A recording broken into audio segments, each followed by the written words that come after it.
Witnesses and evidence never matched the story that Dorner gave.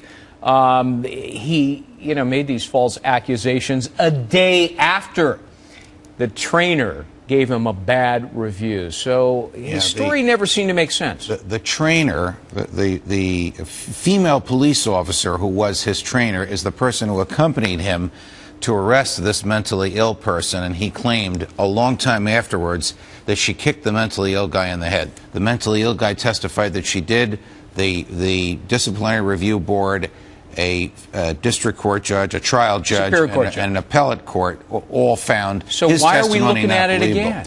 The only reason I can speculate is, they really want to bring this guy in, and they may be sending messages to him to induce him to come in.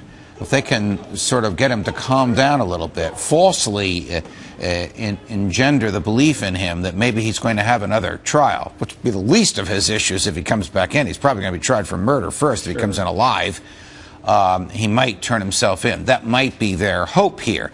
But as for the law about reopening, it's just too late. It's too little too late. No purpose can be served. This is a closed case.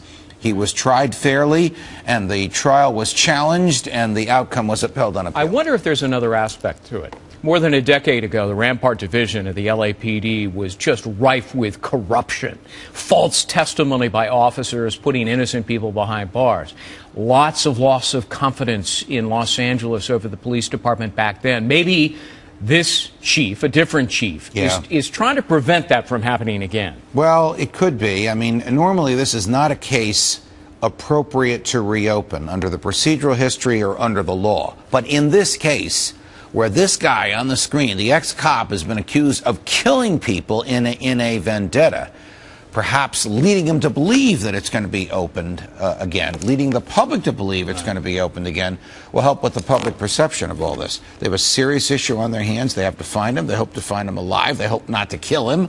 They hope to try him, so the facts in this case will come out. Judge Andrew Napolitano, as always, good to see you.